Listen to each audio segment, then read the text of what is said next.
1 2 1 2 1 2 1 2 1 2 audio check.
Sound check, 1, 2.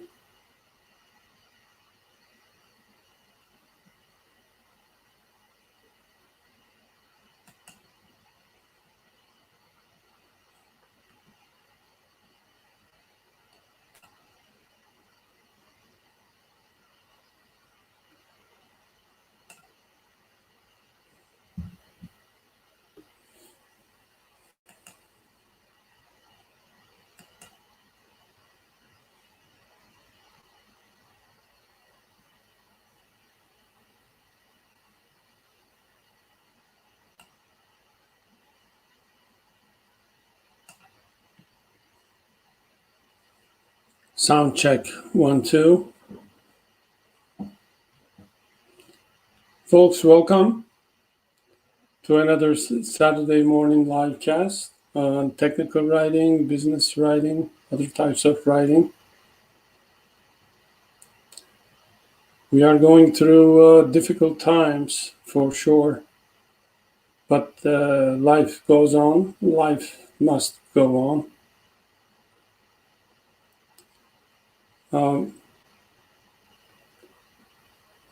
My nature is I try to see the silver lining around every cloud. So I'm sure as we come out of this debacle, this pandemic, there will be things we'll be learning from it. Things that we lose and things that we gain. It's always plus minus, yin and yang.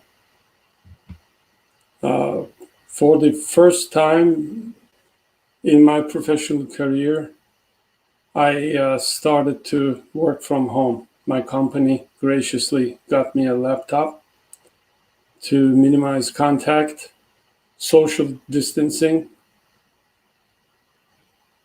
Let me remove this from our live cast. Even though it's an oxymoron, social distancing, I mean, being social is just the reverse of distance. But here we go, dealing with a very unusual situation. So what to do in times like this? Let me first check the audio. Audio 1, 2, it seems to be working well. Well, for one thing, when we are all in our homes, minimizing going out unless it's necessary for groceries and pharmacy, medication, etc.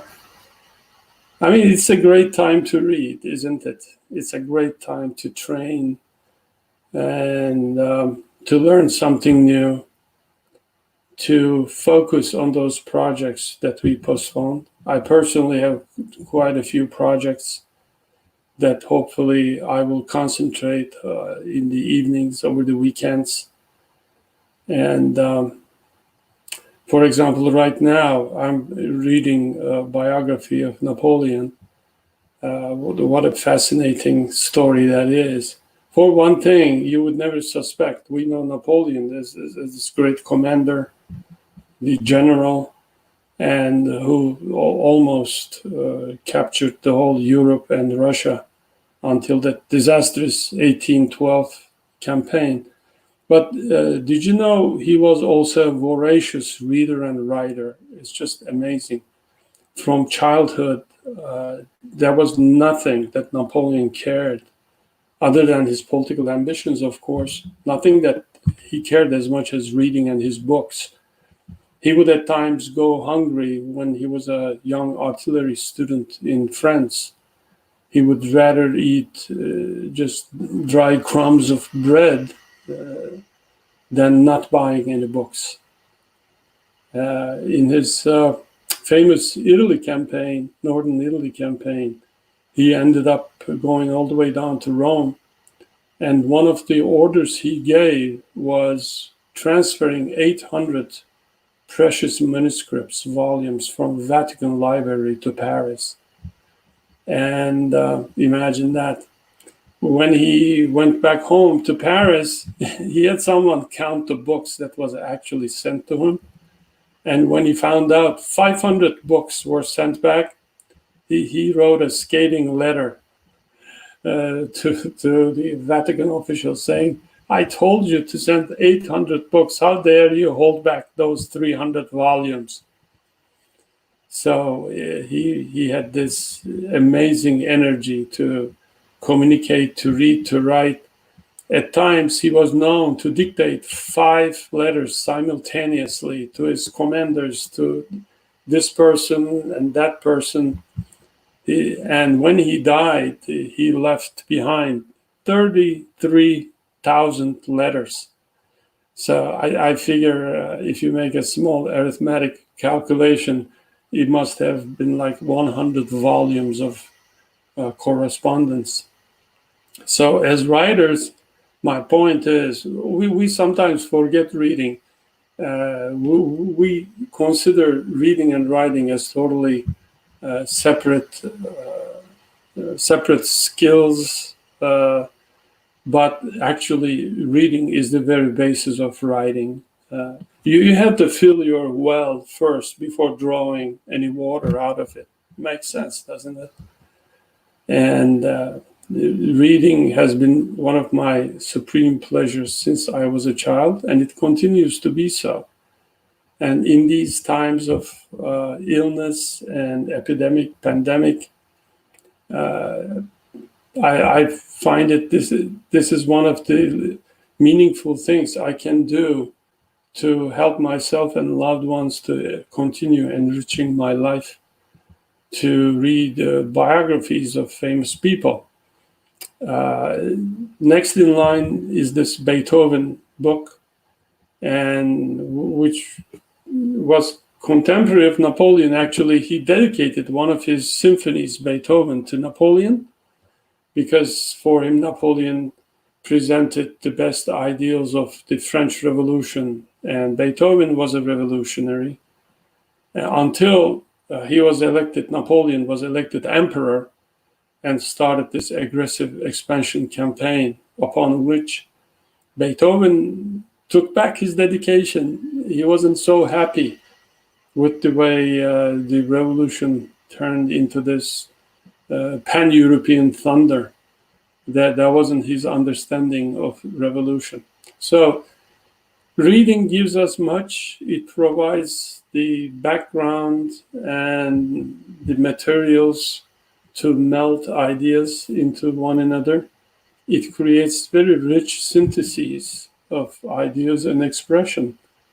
And I really can't understand writers who don't read. I mean, if you're a non-writer, if you don't read, that's fine. I understand that. But writing is such a incredible synthetic miracle that it's a miracle that we are talking at all. And on top of that, it's yet another super miracle that we can write in symbols. Such a highly abstract skill, yet it's so concrete because we are swimming in an ocean of words, sentences, ideas, statements all day long. Yeah. If you want to test this, I have a very simple test, quiz for you. Go to your favorite website and then delete all the text from the website. See what's left behind. Nothing. Actually, I like TechSmith Company. I use their products. I don't meant to plug them in. They are not paying me to say this, but they got pretty good products like Camtasia Snagit, etc. The latest Snagit, I believe, has a feature. If you use that, all the text in a web page is transformed into just gray bars, you see? And that way you can emphasize the layout and the design of the site rather than the text. And when you do that, all of a sudden, all websites look alike. They are just a bunch of rectangles, squares, and circles. Nothing is left behind. We lose our significance, our meaning, our everything, our culture, the minute we don't use words. And therefore, something as abstract as a word, a symbol, actually means everything in life. How many times you heard somebody getting into a fight because of a single word someone has said? In my life, I regret having said certain things. I wish I didn't, because words have impact. Once they leave our mouths, it's impossible to take them back. Same thing happens in writing, even more forcefully. When you put something on paper or on the screen and publish it, that's pretty much it. I mean, you can go and delete, etc., like Napoleon did at least once or twice in his life. He, for example, wrote a piece lauding, praising the French Ancien Regime, and on July 14th, 1789, when Bastille was attacked and the revolution started, he heard of it and he immediately rescinded the publication of his pamphlet. So, but usually to be a writer means to stand behind your words, for better or worse. Sometimes we create good stuff, sometimes not that good, but it all comes with the turf, as they say. So it's like a batting average. Not everything we write is excellent, but in technical writing especially, it's a critical niche, because beyond being good or bad or this or that, it needs to be correct. And that's the burden of technical writing that I carry with me on my shoulders every day. When I write something, I ask 6 people, my subject matter experts, my precious subject matter experts. Without them, I am nothing, really, because I can't check. Even if I figure out certain things on my own, it needs to be reviewed. And the only persons who can say in the software environment I'm talking about whether something I've written is correct or not is my team, people I work with. For example, the last month or so, I worked with a wonderful colleague from India who was visiting us to test a critical piece of software. I don't need to mention his name. He knows who he is. And it was wonderful. I mean, his generous help. Without that, I couldn't write this new chapter to our user guide. So it is a very social type of writing. And also, people are surprised when I say this, but technical writing is probably the ultimate public service. It is a true public service. Why? Very simple. For example, I like reading, I like poetry, I like music. I'm a mediocre beginner level guitar player. I love classical guitar. But these are the things I do on my own at my home for my own pleasure. Even if no one reads a poem I wrote, I still love it. That, what comes out at the end. But technical writing, I don't know about you, but I wouldn't sit down and write a user manual for a software product if it wasn't my job to do so. And so, who am I doing it for? For the end user and public in general. So that's why I'm saying technical writing is true public service. And this just reminded me if you live in Washington, D.C., Virginia, Maryland neighborhood, I would strongly recommend you to have a look at my wonderful award-winning SDC chapter, SDCWDC, and here is their website. I really highly recommend you to go and become a member, because one of the frequent questions I get from my students and readers is finding that first job, technical writing job, getting into the field. It's a rather kind of selective field. It's an exclusive field for like SDC member technical writers in the strict sense of the word, technical writers. Probably, I'm making a guess, and I may be wrong. Probably there are 15 to 20,000 technical writers. Like, there are not millions of us out there. It's a very special niche. It's a great specialty.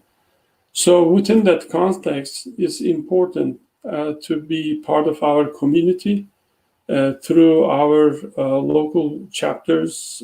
There are other associations for sure, but I'm a past president and proud current member of SDC, Washington, D.C., Baltimore chapter.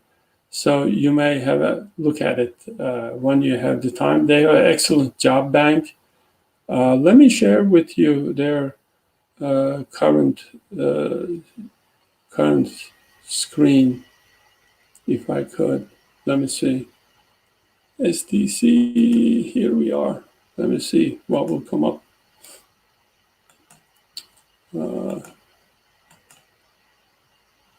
Okay, let's add this to the stream. Here you go.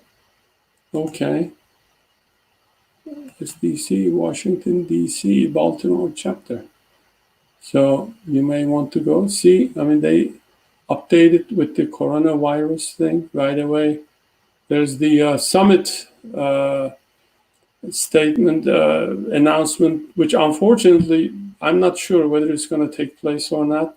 The last time I talked to SDC executive director, she said they were thinking about an online version of it. We have competition, SDC Alliance competition. I highly recommend, if you're a technical writer, consider participating in this contest. And for one thing, you will get excellent feedback review from highly accomplished technical writers. So I highly encourage you to be a part of our community in that way. And while at it, I would recommend you my website, tcc6.com. Where is that? Let me try to find. Okay. Yep. Show. Okay. Here's my website. There are over 2,000, maybe more like 2,500 articles on all aspects of technical writing. Go around and search for articles. We have a search function here. And on top of that, in addition to that, I have, let me see, a 7-day, totally free, no obligations, free technical writing course that you can also take advantage of. So that's another thing you can do while at home, taking care of yourself and your loved ones in this time of crisis. So that's another thing we can definitely do.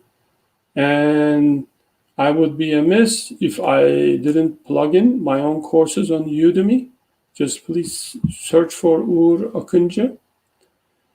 And I have 8 courses. 2 of them are totally free. And the others, just check the curriculum. And we have over now 14,000 students. I think 14,000 students can't be wrong at some point.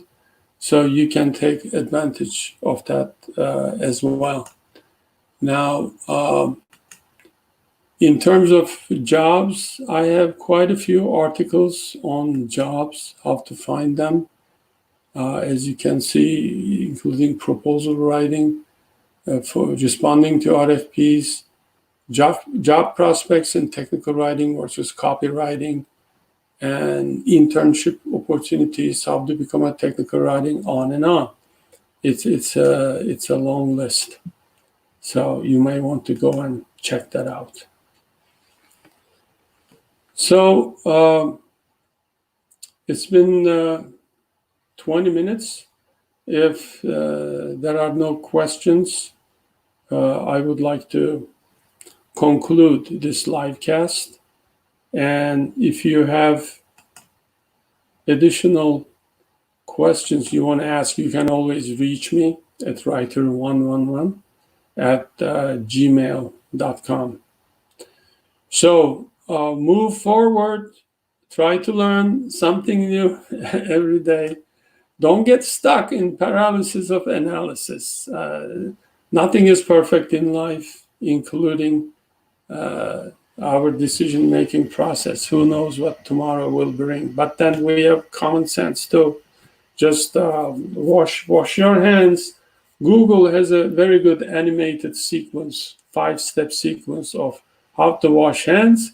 I thought I knew everything about washing hands, but I learned, for example, that you should also wash your thumbs, something that didn't occur to me. My wife reminds me to wash my hands. I remind her. We try to take care of each other, and I hope you will do so. And we will come out from the other end of this unusual times, hopefully in good health, and we will carry on from where we left off. So with that, I would like to say goodbye to you. If there's a need, we can repeat this live cast in midweek. But if not, I see you next Saturday. Let me write it down. Next Saturday, March 28th at 9 a.m. EST sharp. Next live cast. I'll be here, your host, trying to answer your questions to the best I can. Here we go. So until then, see you through my YouTube channel, my Facebook page, and through Writer111 email. On Twitter, I am technical writer, not a very imaginative handle, but at the time it was available, so I grabbed it. I'm technical, let me write that too.